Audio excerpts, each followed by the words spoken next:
curiosity right. Madbrick's webcast, Where the human spirit flies.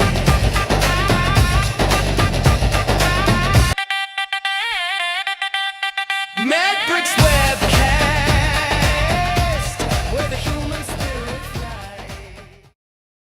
Hey, welcome to the Medbix Cast. This is Raman Annamaraju. I'm the host. Big title. It's not a big deal.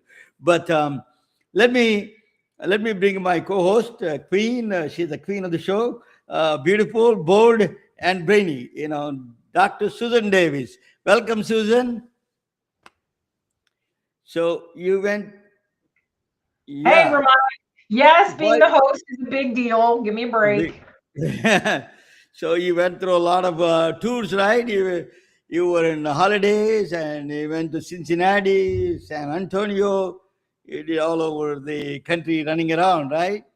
All over the place, but nothing like good old South Florida. However, it's been a little chilly down here the last few days. So it's good to be home. It's very good to be home. That is surprisingly cold up there. Let me ask you a question. Even Silicon Valley, we don't have it's kind of gloomy weather nowadays. But you started a campaign, right? Upon campaign, Go Red campaign. I attended a party in Atlanta one time, Go Red party, one of the restaurants, and we supported Save the Heart Foundation or something like that, American Red Cross Society, American Heart Association. At the time I attended. Tell us a little bit about that. What are you doing? Yeah, so it's a very, very exciting time for me. I was nominated by the American Heart Association here in Southwest Florida as the 2026 Woman of Impact.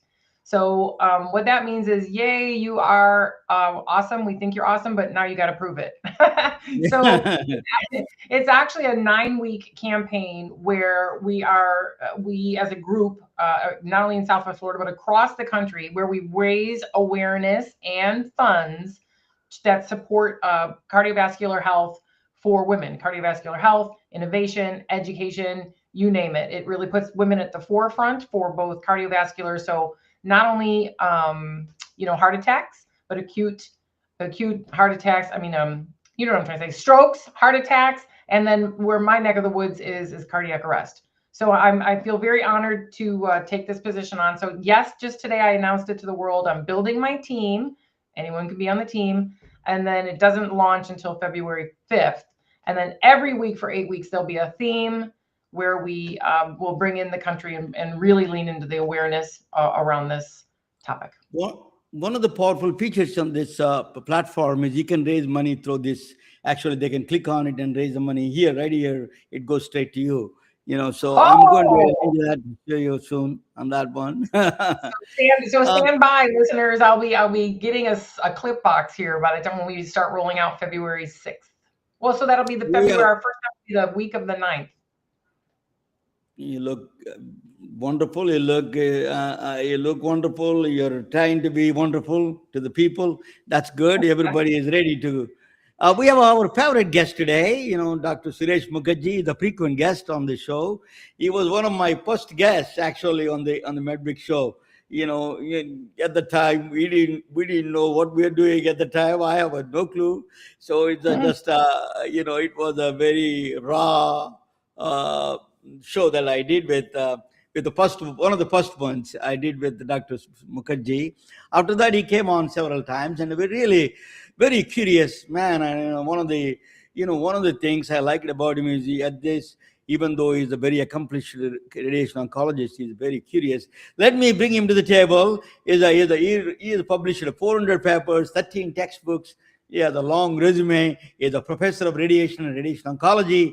Welcome, Dr. Suresh Mukherji. Welcome to the Medbix Cast. Hey, Ramana, how are you? Can you see me okay? Yeah, we see you okay. Yes. Great. Okay. You look a brand new look you have. Well, just for clarification, I'm a neuroradiologist and I have a joint appointment in radiation oncology. So just to clarify that, make sure. And also I have new lighting thanks to Susan. She gave me some ideas and a new microphone so you can hear me better. and see me better. Although I've been told, what's that old joke? I have a face for radio and a voice for television, right? I don't know if you've heard that. No, that's baloney. No way. Looking good. I love It's all illusion that we create. Um, so let me ask you, Doug. We talked about it. We want to talk about cancer prevention. All over the world, cancer is growing every unprecedented rate. In India, where we come from, India is young people are attacking the cancer all over the world. The cancer is becoming bigger problem. Is the detecting more cancer, or is happening more cases? What is your take on that? Yeah. So first of all, thanks again for having me. And part of the way we decided to come on this topic is with me being a radiologist and a neuroradiologist, and then also I was involved in the American Joint Cancer Committee staging system for 20 to 25 years. We slowly made the transition from just looking at cancers through a microscope to really understanding the molecular basis of cancers. So there's a lot of enthusiasm right now to look for specific biomarkers, and also to look for specific enzymatic pathways and cell surface receptors that are unique to cancers and that are not seen on our normal cells. And that brought in the era of immunotherapy. So all you really have to do is, you don't need to have gone to medical school or do a residency or a fellowship in cancer care, cancer treatment, to be exposed to immunotherapies. All you have to do is watch the evening news. And because of what we learned from Viagra, from business to consumer marketing, now you just watch the evening news and you hear about these medications like Keytruda, various other types of treatments, and you're supposed to be asking your doctor about that. And so the way we sort of fell upon this topic is, I know that you and I, Ramana, had talked about some of the new advanced techniques that we could pick up cancers at the cellular level. And before we go down that path, I think it's as important right now in our society that our system is set up such as we take care of the sick. But really what I'd like to do is just remind people and have the conversation that really the best cure for cancer is to not get it. It's the prevention of cancer. So, and that's why I wanted to at least have this conversation, because, even though I'm just a neuroradiologist, I read x-rays and PET CTs and MRIs and so on and so forth, I still see patients once a week. So I'm with a team of surgeons and radiation oncologists, and we go in and see the patients. And especially with me living in Indiana, and I have to show my jacket here, that's Indiana University. So the Indiana University Hoosiers, where my son's in medical school right now, we just won the national championship. So Hoosiers. So I had to say that. Go Hoosiers. I attended a Ball State, if you don't know, but I attended a Ball State. Right. Yeah, go Cardinals. I think it's something like that, right? So what I wanted to do, though, was, when I go in, and what really was I don't know if the right word inspired me, but compelled me to at least try to convince you, if you're going to invite me to discuss this topic, is when I see these patients on Wednesdays, and I see patients that have these massive cancers involving their jaw. And then we ask them, well, do you chew tobacco? Say, yeah, I chew tobacco. Or when I see patients from India and they have these cancers involving their cheek and they're sucking on betel nut.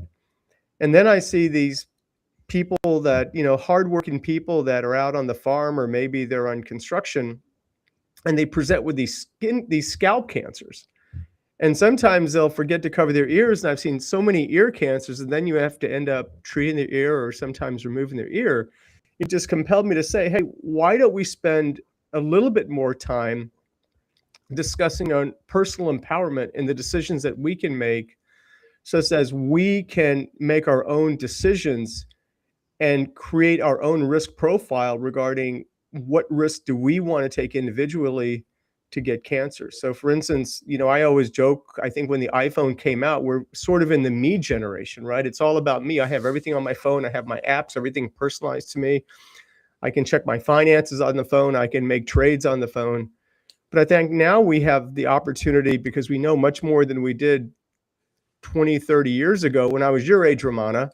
We know a lot more about cancer prevention now than we used to. So why not have the conversation right now and at least discuss with individuals what they can do to prevent the cancer? So to answer your question specifically, it's a combination. So one of the nice things that's happening is that the incidence of certain types of cancers that are actually decreasing. So for instance, there's been a big public health push for lung cancer. So clearly people are smoking less, so there has been a decreased incidence of lung cancers because of smoking. Having said that, what's the paradox that you kind of refer to is with breast cancer. So now 1 in 6 women, sometimes 1 in 5 women, depends on the statistic you look at, are diagnosed with breast cancer. Now, does that mean that they're developing more breast cancers, or is the fact that we're picking it up earlier? So sometimes there is a debate in the breast cancer literature and the breast cancer organizations is screening works. You do detect more breast cancers, the outcomes are better, but is the incidence going up in some reports because we are doing things that are increasing the likelihood that we're going to develop breast cancer? Or is the screening just getting better and we're just detecting more cancers than we weren't before because of our advanced technologies and better public health notifications? Well, where are you going to begin with this is this? your Well, field. where No. are you going to begin with this? Because it's infinite. It's infinite. And how far upstream can we get? Obviously, that would be the goal. Like in my world, the best cancer is the cancer that we don't get. How far upstream can we get when we are literally onslaughted in every single one of our senses, in our sight, our smell, our touch, our hearing, and our taste, by toxicities that are, just literally everywhere. So you have to have a starting place, a starting point, something that is really tangible, something that's really easy that people can choose. I as a nurse, I deal with diet and exercise and lifestyle and epigenetics on every single day. But there is definitely a meeting point that where do you want to begin, Dr. Mukherji, with this conversation? We've all heard it, right? Diet and exercise and get your sleep and take your vitamins and take your minerals. Does anyone hear that anymore? Well, Susan, at times I'm not 100% sure because, in the societies that we live in, we are individuals and make our own decisions. And I think, most people know that if you smoke, you're going to develop lung cancer. That's fine. But what kind of surprised me is that, again, I'm not just really targeting at someone as learned as yourself who probably knows as much about this, if not more than me. But it's really the sort of the person that's out there and probably heard bits and pieces. So, one thing that I did want to start off with, and this is from the World Health Organization, is that they estimate that 30 to 50% of cancers may be prevented by altering lifestyle. That's 30 to 50% of all types of cancers. And lung cancers don't comprise 30 to 50%, which means there's a lot of other types of cancers in which we as individuals can empower ourselves and make decisions not to get those. So again, I'm not here to preach at anyone. We're all individuals, we're all adults, we all make our own decisions. But what I did want to do is increase the visibility of some of the things that I didn't even know about that are, again, associated. And there is a difference between causation and association. So with myself, who has written, a modicum amount in my career, I know sometimes what you write can sometimes be misinterpreted. So when I see information like 30 to 50%, does that mean those are actual cancers that are cause and effect, or is it actual cancers that have an association? I think it's really more of an association. So what I mean by that is, for instance, we know that alcohol increases the likelihood of certain types of cancers. So that includes things like head and neck cancers, which I deal with, the mouth and the larynx and the esophagus. But I really didn't know that alcohol was associated with colon and rectal cancer. And certainly I knew it was associated with liver cancer. Susan, you kind of touched on this before, and I didn't really understand the impact that obesity had. And so I knew that it was associated with a higher incidence of breast cancer in postmenopausal women because obesity increases the level of estrogen. And so if you have higher estrogen in postmenopausal women, there's a higher incidence of breast cancer. So that I didn't know. But for instance, I had no idea that obesity did have an association with certain types of brain cancers, and specifically meningiomas, which by and far tend to be benign. But there's also an association between myeloma, kidney cancer, uterine cancer, thyroid cancer, which I never knew about. Then we talked specifically about things like infection. And so I did specifically want to discuss and really advocate when we talk about lifestyle choices is vaccination. So right now, vaccination is a very, very hot topic. And I want to make sure that people understand that there are certain viruses, and we all get viruses. We're in the flu season right now, but there are certain types of viruses that truly do cause cancer. And the term that we use for that are oncoviruses. So for instance, the oncovirus that probably is one of the most, I don't want to say necessarily controversial, but there has been a lot of debate, is the HPV vaccine. Yeah. So HPV is associated with cervical carcinoma, but with me being on the AJCC staging system, the cancer system, about 10 years ago, we discovered a new type of cancer, and that's throat cancers that occur in men that are associated with the HPV virus.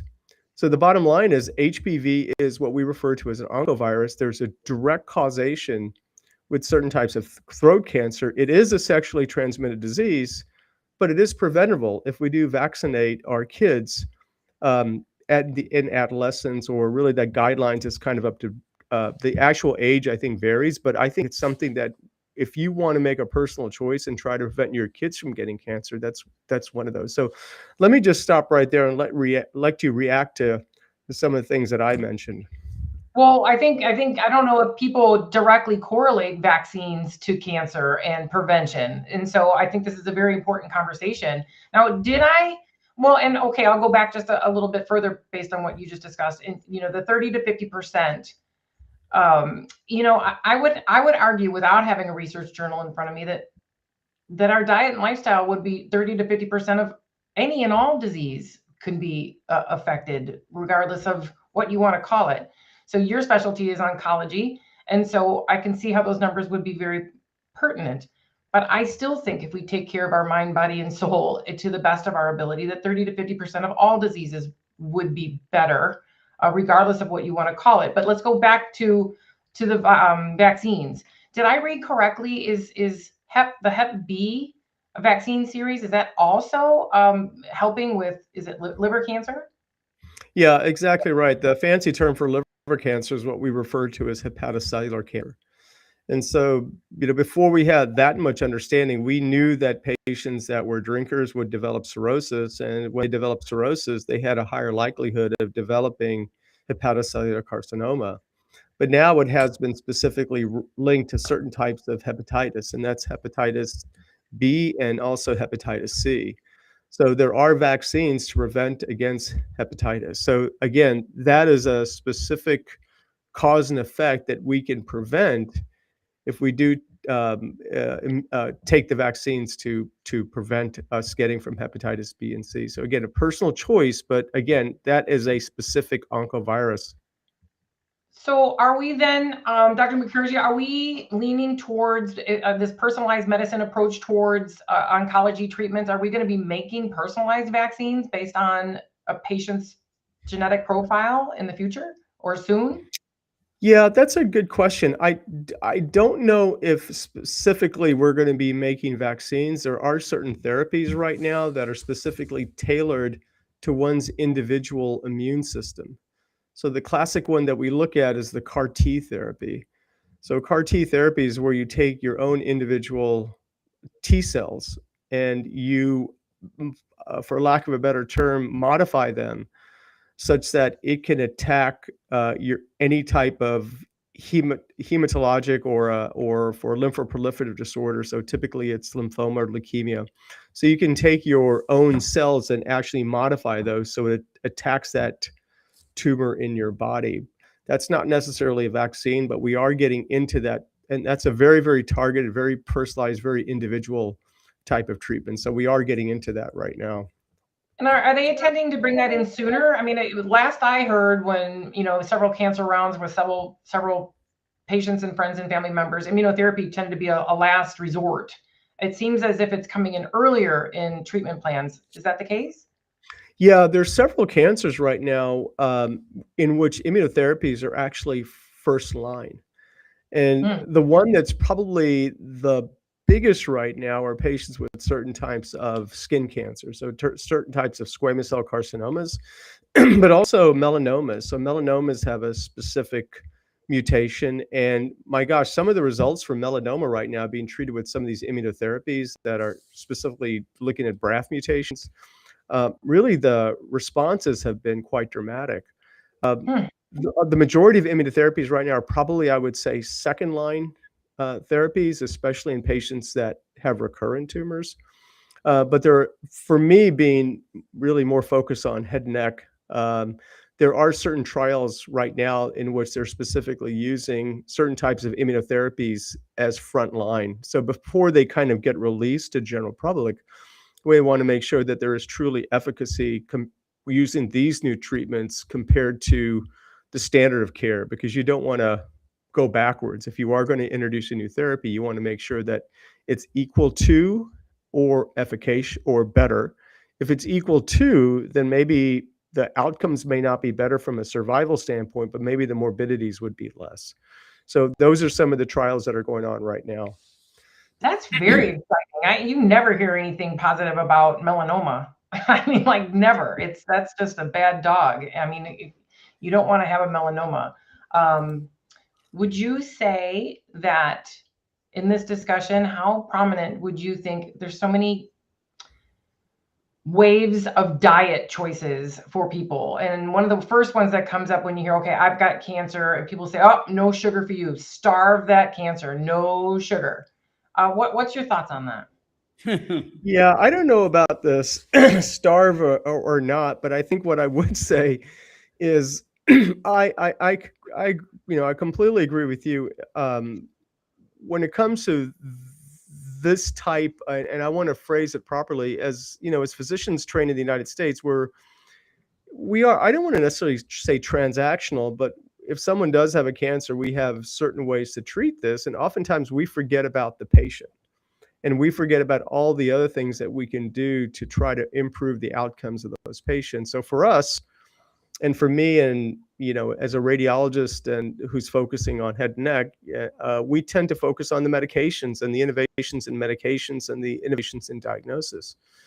But what I have learned through my work with really outside of medicine and working with my healthcare purchasers and payers and others is that I think as much, number one, you have to have confidence in the doctor that's treating you.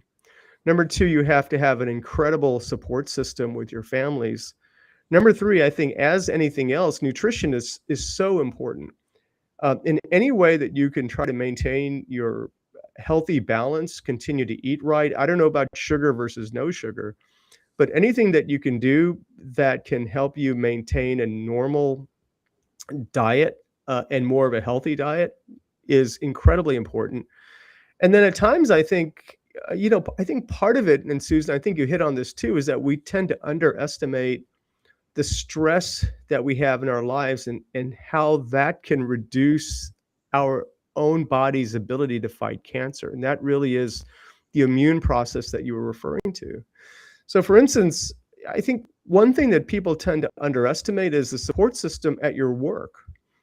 So let's just say if you're the breadwinner of your family and you're going to work, some people may actually have a very bad health disorder, maybe cancer, and they won't even tell their employer. Because if they tell their employer, it's possible they may get put on medical leave, they'll have a stigma about them, they may lose their jobs. And in a way, I think when we talk about support system, yes, we sort of default to the family and our friends, but I think just as important for those that are or may listen and that are in leadership positions is to understand there's a lot of pressure and there's a lot of emotions that go through having cancer, both physical and emotional. But as an employer and a leader in your company, I think you also have to provide the support at a professional level to ensure that employee who may be the only breadwinner, you don't know where their kids are in life, what their constraints are financially, is to support that individual too. And I think that having that support adds into everything else. It reduces the stress, and it actually may help that individual fight cancer as well. Can you even imagine trying to tuck that in on the daily, something as huge as cancer, like, and pretending as if it's not happening to you when you go to work? That alone, I just can't even imagine not having that support system. It is the diagnosis to yourself, the mental health that it causes for it to settle in that it's you, not your neighbor, not your cousin or your brother, it's you. What does that mean? Can you trust? Where do you go? If you go to this specialist, does that mean I can go to the one closer to home? How am I going to do these treatments? I mean, the logistics of just the treatments and the decision and the deciding making, and then having something like that at work as well, where you won't be supported, would just be horrifying. So that's a really good point that I don't think has been talked about enough, is having not only the support in your home and in your family, but in your workplace too. I'm listening in the backstage, but both of you talking very interesting talk. I know she asked a good question, Dr. Mukherjee. One is that there is a myth. If you eat sugar, stop the sugar. It is a myth or real. It has any impact on real medical clinical science? Well, I think if you overdo something, everything's going to be bad. So I think a little sugar is good in the amounts, but I think what is important is, I think, again, when it gets to personal empowerment and personal choices, is, if you are diagnosed with something, make sure to avoid the activity and the behavior that put you at higher risk for developing that cancer. On that boat. I can't imagine. I still see patients that were smokers that develop mouth cancers and then still go back to chewing tobacco or smoking or something like that, which to me is mind-boggling. So, those are all things that it's sort of common sense, but on the other hand, it's just astounding to me when people continue to do that. Now, I will say something. I think if you do have a stage 4 cancer in your terminal, then I don't think it's going to make a difference if you have 3 months to live. I think you can do whatever. But if you're actively engaged in your treatment plan, you have ownership and you have been involved in the shared decision-making regarding your treatment, and you have common goals that you want to obtain that you've discussed with your treating physicians, then you should use your own personal empowerment to try to prevent and stop doing what put you at greater risk for developing that cancer. Yeah, cancer is a beast. Cancer is just a horrific beast on your physical body and your mind, as we know. But it comes in waves where when you have the time to make better decisions, whether it be lower sugar or cut out the junk, whatever it may be, and then one day it turns into, you know what, I really don't want to eat. I don't. My body is telling me that I don't want to eat. I can't eat, and then we're going to go the other direction, and we tend to go pretty quickly to how can we preserve. Because we might be overdoing whatever it may be, and then the next thing you know, we can barely, keep the ship aright. And next thing you know, we're flipping over because muscle wasting, body wasting, your gut, none of it is working well, and we go the other direction. So it's a terrible balancing act. And I guess from a healthcare person perspective and a nurse who's watched every stage of the healthcare journey, we just pray people choose the apple over the burger at some point, in a walk rather than the hitching a ride for 2 blocks. Just the common sense, move more, love more, laugh more, sleep more, eat better, be kind, love, laugh. These things really can be some of the best cancer preventions there are. With all these things, again, I'm in Silicon Valley. There is a famous guy who died with a pancreatic cancer, Steve Jobs. And I have a good attorney friend. He's attorneys are not great friends, but he's truly a good friend of mine, Roger Roy. He declared on the public side, but they got this pancreatic cancer. It's a very they maintain a good lifestyle, and they are exercising every day. They are maintaining good. Still, they get this kind of. what do you think? Where do we, where the, I'm a physicist. I need to know the cause, the mechanisms are missing here. As a force, the physicists don't sleep because they want to find out what is the force, unifying force for gravitation, electromagnetic force, strong force, all the forces. There must be one force running the whole universe. We want to find out. People don't sleep on that one. They struggle every day. But cancers, you have like 100 cancers there, and we don't know where it starts, what it does, what the cellular mechanism. What we are missing here? Well, I think part of it is, part of the reason I wanted to at least have this conversation regarding personal choices and empowerment is that we tend to link all cancers together. So, for instance, you mentioned pancreatic cancer. So, pancreatic cancer is typically associated with alcoholism or heavy drinking, and there are certain types of pancreatic cancer that are directly associated with that. So, when it comes to lifestyle changes and choices, not only does increased alcohol consumption increase the likelihood of esophageal cancer and developing cirrhosis and hepatocellular cancer and head and neck cancer, but it's also pancreatic cancer. But that is one type of pancreatic cancer. So, for instance, unfortunately, over the holidays, that's another reason it's top of my mind. One of my uncles was diagnosed with pancreatic cancer, and 4 days later ended up having what we refer to as a Whipple's procedure, where part of the pancreatic head was removed. Now, by his own admission, he liked to drink. That was his own personal choice. Now, getting back to specifically to Steve Jobs, that's a different type of pancreatic cancer. My understanding, that was what we refer to as a neuroendocrine cancer.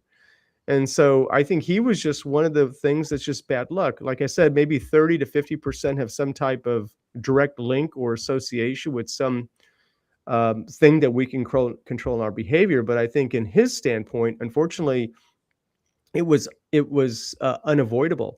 Having said that, there are now new treatments that have shown promise for that specific type of cancer, which is a neuroendocrine cancer.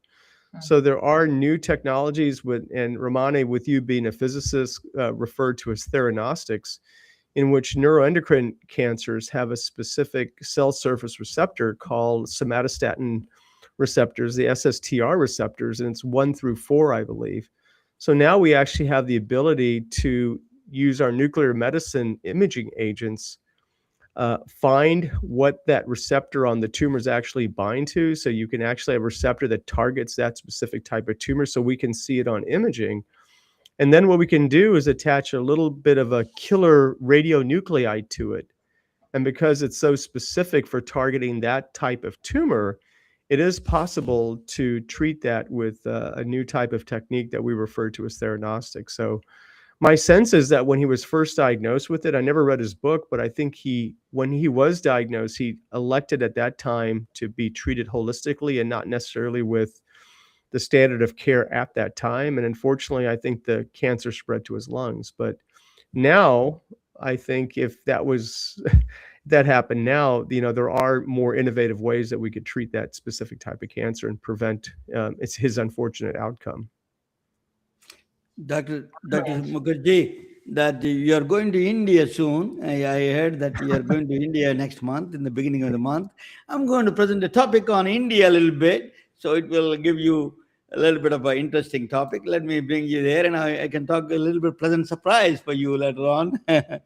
So let me bring you all together in the side. Okay, good. This is the rural India. I'm going to talk about three rural silent heroes of the medicine, in my view. One of them is related to me. I want to talk with my village first. Then it's better to explain India a little bit. 70s and 80s, my village is. That's my village on the left side. There's a lot of beautiful place, a picturesque place, and it is a palm trees and coconut trees. And then there's no electricity, no running water. We go to wells and take the water. That's all we do. So my immune system is like stronger than anything else, Dr. Mukherjee. So I will dust. I don't know whether you're born in India or not, but you're born here is a different immune system we have. So you're born in India, Dr. Mukherjee. Where were you born? I was actually born in England. So my parents were from the old country, but I was born in England. Okay, so it's very different Western. So India, you are exposed to every kind of a disease. So there's my transportation from my village is the wagons that I used to do. I used to hang around with I used to go with my mom when I was a kid. That is we are 50 years behind India. Our village was. So the plowing and that's agriculture is a basic economy there. And then we have Russian tractors, very popular at the time. Russia was a big influence in Indian rural villages at the time. That's why Russia has still some people love Russia because of that reason. Hospital, there is no hospital in our place and non-existent healthcare. There is no doctors except that is a one or two doctors, local doctors. Life was born, midwives or they deliver babies at home. You know, my brothers are all born in home. And actually, is they were all born in home. So midwives are actually not trained. Even there's a moms who are experienced. They became midwives, and such a luck. So it shows that it shows other way around also. You don't need that much of a fantastic life to be born. The universe has given the life is a resilience. You don't need all these fancy hospitals and everything. They say, but life was natural in general. Right, Susan? So we have a typhoid, malaria, cholera. These are the tropical diseases. Parasite and bacterial. All of them. Common diseases there. One of my village biggest problem in my village is cobra bites. A lot of people died. Cobra bites are very common in the fields. They go and when they're cutting the rice, then they hold that snake and then they bite them and they die. So it's a big problem. We don't have a antivenom at that time. It's a village. There's no way access to antivenom. Suicides are very, very rare. They used to take a fertilizer and die. In my entire life, maybe one suicide I saw that, but not many. But cobra bites are very, very common. Um, I used to watch the cobra dancing. I saw so many cobras in my life when I was a kid. The healthcare in the villages is the bicycle. My father used to ride a bicycle.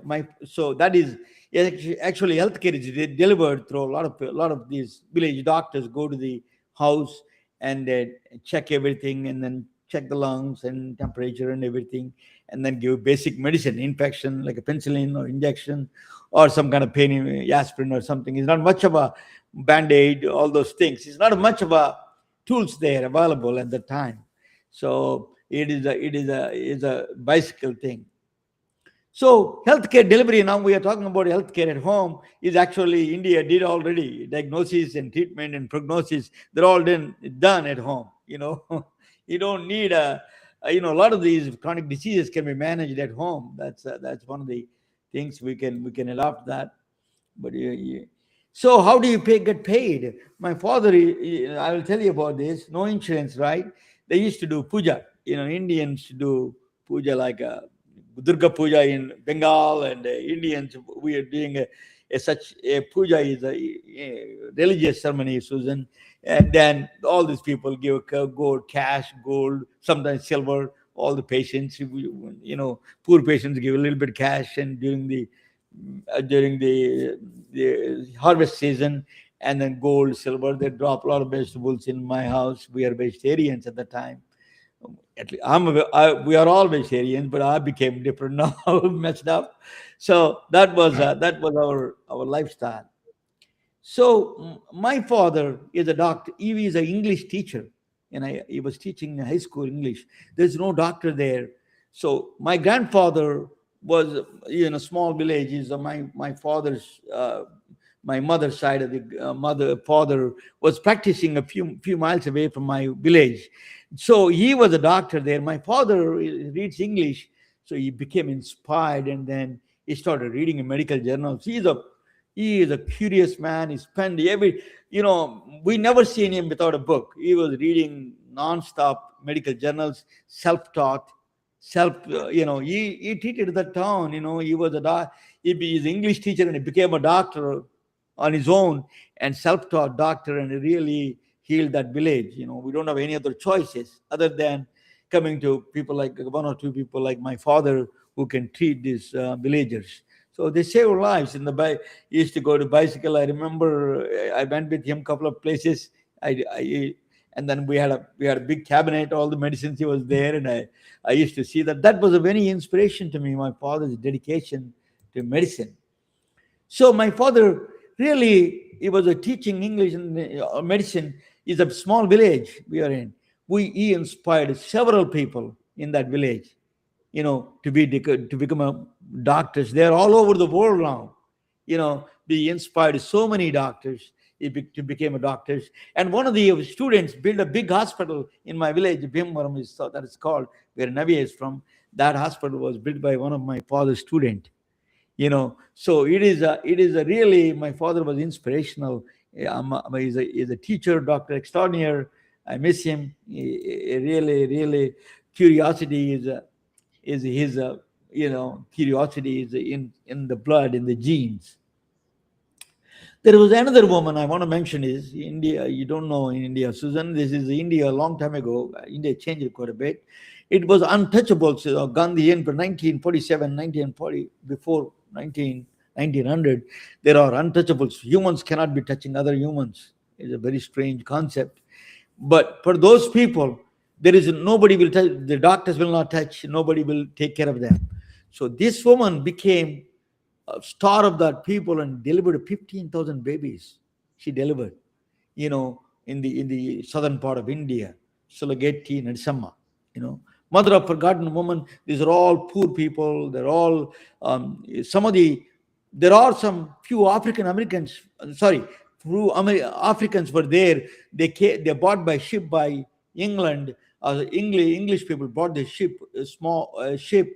So there was a lot of leftover. That ship was broken. There were some Africans who left her in India, in some parts of India. Nobody wants to do anything, care for them. So she jumped in. She provided care for them. She delivered babies for all of them. It's an amazing woman, and she was Sulageti Narasimha. She died recently. She lived now almost 100 years. So Narendra Modi, Prime Minister of India, gave a civilian highest honor for her, Padma Shri Award, and he paid a very special tribute for her dedication to the cause of the care system. I'm going to talk about another doctor with the same name as my father. He is from the same town as mine. I'm going to tell you about him a little bit. He's an unknown, famous man. A lot of people don't know. He's the first chemotherapy drug he found. First broad spectrum antibiotic. In my intro video, I mentioned his name. I didn't mention his name, but I showed his picture in the intro video. He's the first broad spectrum antibiotic. First strip test, he indirectly invented. First tropical drug. World Health Organization essential list. All his medications are still there. Who is this man? His name is Allapragada Subbarao. He was born in 12 January 1895. I'm going to tell you. 1895 he was born. At the time, India was under British rule. He was born in my village, my town. Actually, this town is my hometown, but actually my father is working in a village, so it's like 5 miles away from this village where Navya works for me from this town. Now it is like a big town. Somaramam is the gods, Lord Shiva's, one of the 5 temples. So it is one of them. My village is one of the houses of the Lord Shiva. That's Hindu religious thing. So that's Bhimvaram is called. So that is very from. We are all from the same tribe. We are from. In 100 years ago, he finished his medical degree in India, in Chennai, Madras at that time. And then he came to Harvard in your same alumni, Dr. Mukherji. He came to Harvard 1923. He did the topical medicine there 100 years ago. And then he was publishing papers. He was not that smart when he was in India. All of a sudden he became smarter here. Then everybody wants him. He published a lot of papers. Then Lederle Labs asked him to lead the Lederle Labs in 1930s, 40s. He was the first Indian, probably, that director of the lab, Lederle Labs, in Pearl River, New York. He became a he became, his inventions, I'm telling you, his inventions are unbelievable. It's a phosphate color test. He created a phosphate color test. Phosphate is a mineral after the calcium is the second biggest mineral, right? Alcoholism is talking. Dr. Mukherjee is talking about alcoholism and all those things. Phosphate is one of the problem. So you can test it. He didn't invent the strip test by itself, but he invented the color test that eventually led to the strip test. He also did a lot of work on the ATP cellular energy side. He did a lot of work on it. He was was one of his inventions. The second invention is Hitazone tablets. The world essential drugs. These are all eosinophilic, a tropical disease, lymphatic paralysis. I think is all like swelling of the legs and all those things. I don't know much about it. Maybe Dr. Mukherjee can tell. But these are the tablets solve the problems. A lot of these things really he discovered these tablets and he invented and he's a biochemist. He's a doctor. So the second invention is Hetazone tablets really saved lots of millions of people. The third one is the mother of all his inventions. In 1940s, the child leukemia in the United States, methotrexate. He was the inventor of the methotrexate. People don't know this, but Dr. Yellappada Subbarao was inventor of the methotrexate, the chemotherapy targeted drug. He invented in 1940s. So then he didn't stop there. That is the mother of all his inventions. He saved so many thousands of children, child leukemia. Then fourth one, first broad spectrum antibiotic he invented. He discovered iromycin first in the Lederle labs. He was just discovered and then approved by FDA. Iromycin. He did on the Bronx Hospital. Actually, he did a first thing for syphilis and all those diseases. He did a clinical trial. Nobody wants to give him a place for clinical trials. He did in the Bronx Hospital. He first broad spectrum antibiotic. He did that. He invented 4 of them, world-changing, life-changing worlds. But he got no Nobel Prizes. Still, people talk about him particularly in the cancer, particularly in the other side. Lederle Labs. He was a director of the Lederle Labs. He had a lot of people. He died at the age of 53 in his sleep with a heart attack. He died. So Lederle Labs was acquired by Pfizer now. The Pfizer really there is a memorial plaque on his name. Yellappada Subbarao. It says his name was. He has a plaque up there, and he has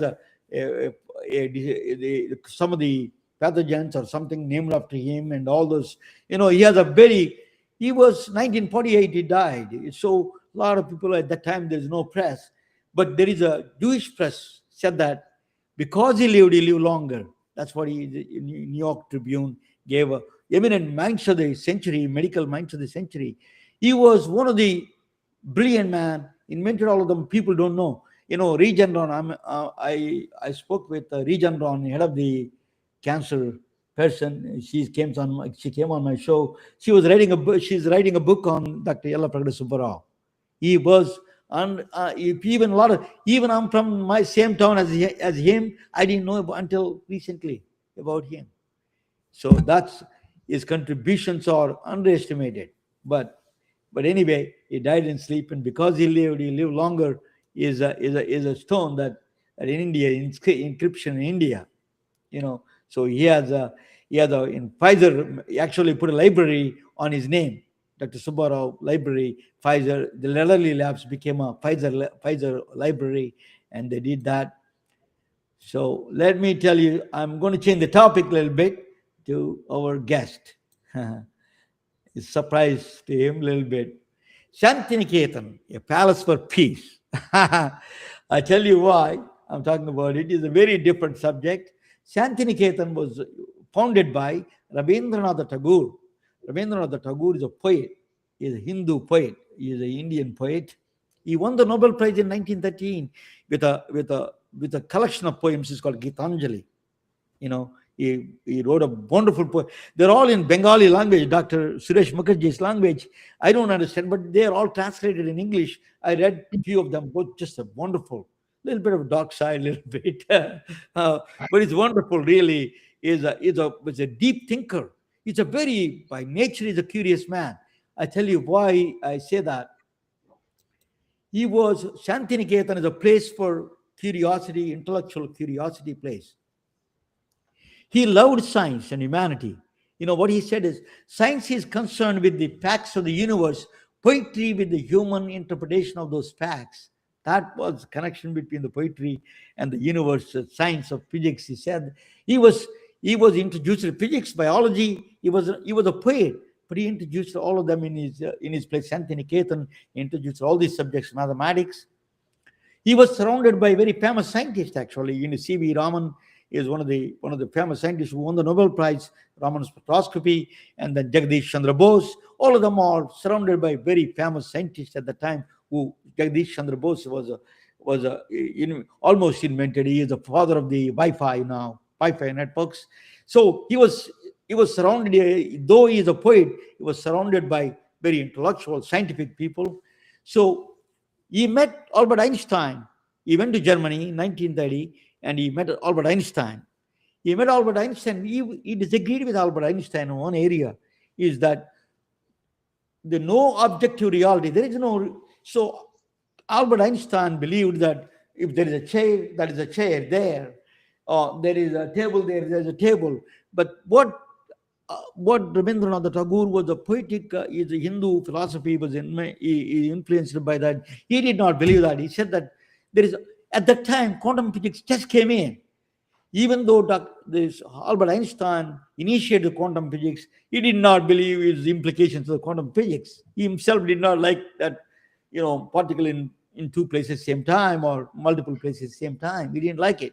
But what Rabindranath Tagore was saying, that unless there is a human mind, or there is some kind of awareness, the reality is not, it doesn't exist. There is no, you cannot separate the reality without a consciousness. You got to have both of them combined. That's what he is think about that. Those times he was thinking with his objective reality is not there, and he disputed with the Albert Einstein. Then he met Werner Heisenberg, the father of the quantum physics, uncertainty principle. He met in the Tower of Physics. He wrote, actually, Fritz Capra wrote about him, their conversation. He was, Werner Heisenberg came to India, and then he visited Rabindranath Tagore, and then discussion was that Heisenberg was surprised that quantum physics is such a close to Hindu philosophy, Hindu mind, Hindu religious thought.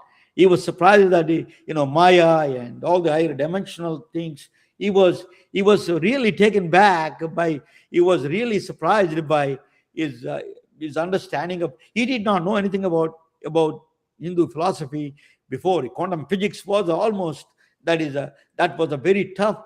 There is no there is no electron exists without it is a wave function. It's all in the cloud, very fuzzy nature of the nature. So he met a lot of quantum physics people and Albert Einstein, and then he said that science without a humanity is dangerous. He said that is a powerful futuristic. He's a truly futuristic guy. He was that before that there was Hiroshima, Nagasaki was bombed. After that, actually, he was telling science without humanity is dangerous. He said technology without ethics leads to dehumanization. Now that's what AI is doing. Everybody's worried about that part, AI. Knowledge without a wisdom creates a civilization risk. Maybe if we have a knowledge without a wisdom, we may be extinct. We become very extinct. All these concepts are powerful. So is a love for humanity. Rabindranath Tagore is that place. Our guest now is Dr. Suresh Mukherji is the director and is the advisory board on that place now. He's a present advisor. He was nominated. He was selected as a present advisor to the Santiniketan. It became a university now. It is an intellectual curiosity place. It is still, he inspired millions of people through his poetry and also his science. His thought process is amazing with a scientific mind. Thank you for watching. And then, you can, Dr. Ellapati Subbarao and Dr. Mukherjee, these are the people I love. Let me bring my guest on back. Dr. Mukherjee, yeah, what do you think? Is a Santiniketan directory or advisory board? Well, it's a tremendous honor to be even put in a picture like that. So I have to admit, this is one of the few times I'm somewhat speechless. I don't know what to say. So thank you for finding that out. I don't really tell a lot of people, but I'm very blessed and humble that you would make the effort to include me in that beautiful presentation. No, thank you. It was I a think very, very exciting journey, Ramana. You took us through the whole journey from your hometown, through your family, your father's career, which was just amazing, and then even through some of the world health issues that are still prominent around this world. Maternal and newborn is such a precarious coupling in our world, and what we're doing, and how the World Health is doing an amazing program these days, basic emergency care program. Specifically, but then to pop that journey up to the present and to honor our guests that way was a pretty cool. You always pull it out in the end, Ramana. I don't know, these presentations, sometimes the physics gets a little rough in the middle and you're like, where's it going? And then it ends. Mic drop ending. Strong work.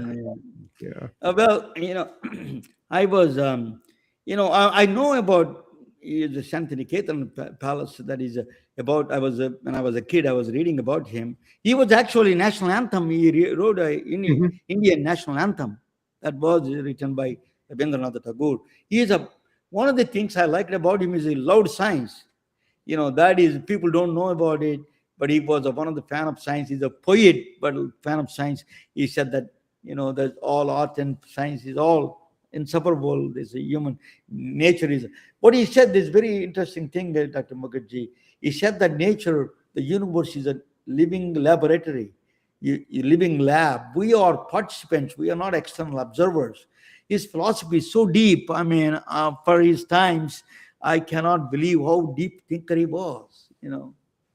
So you're in that class. We are putting you there. Thank you. Yeah. Well, I don't know about that, but I just, I think part of the reason, first of all, I'm always delighted and honored that you would have me back on MedBricks. I just, part of the reason I do it is that when we first met, I've always been impressed by your passion and your curiosity. And like Susan said, you have these very complex and thought-provoking presentations, but at the end, you always bring it home. And each one of your presentations has always been incredibly unique, and I always learn something from them too. I remember after we met last time, you talked to me about Bose. Ramana has a certain love for my heritage in Bengal, so he mentioned Bose last time, so I learned about the Bose-Higgins particle. I went and read about that. I didn't know that was the same Bose. And then today you had the Santiniketan. Then you actually taught me about Shamisra. That was incredible. 15,000 babies. She was the midwife of the Untouchables, which to me was incredibly touching. So next time I go to Karnataka, I'm going to try to make an effort to find out where she lived and find out more about her. That's what I was Googling as you were talking to. I didn't know anything about that. So like I said, your presentations are always phenomenal. And I've just been delighted the way this whole MedBricks continues to grow and just get better. And, Susan, congratulations on your latest award. And I think Susan brings a fabulous dimension to MedBricks. So, and like I said, thanks for just allowing me to play a small role over the last few years. Well, thank you so much. I do have to say, after meeting you the last time, and we had a conversation, and of course I stalked you online and I watched some of your teaching to your students. And I have a niece who was interested in going into your field, and I very specifically shared your links and your YouTube channel. And I said, just listen, take a listen, because it's very rare that you come across someone who's so passionate about their craft enough to share, and you share immensely like Ramana does, but in your field. And so I was so moved by your time spent on mentoring outside of your daily work to students specifically, that I persuaded my niece to pay closer attention and hopefully go your path. So thank you. I appreciate it. I realize I'm smart enough not to I'm not going to create an iPhone, but if you can make the world better, maybe one day at a time with one interaction every day, I'm good to try to do that. So I appreciate that, Susan. You're doing that already. Thank you so much. Stacy, hang on after the podcast. We can talk. But thank you so much for participating in this. You're always delighted guest for us. Favorite guest for Susan. You talk so many things. It's really educational. You give us a very quantifiable things. You do a lot of. Your talk is always inspiring for all of us. Thank you. It's an honor and privilege to have you, Dr. Mukherji. Good night, all of you. Thank you, Susan, and good night, all of you. Good night. Good night. We are retelling their stories through our patented designs that can be worn on scrubs, t-shirts, printed on conference bags, and endless other promotional materials. Daily Wear for Medicine is the first ever of its kind to create curiosity in medicine through visual art. We at MedBricks are celebrating unsung heroes of the past who made enormous contributions to the field of medicine through our unique campaign called Daily Wear for Medicine. You can wear it, carry it, and give it.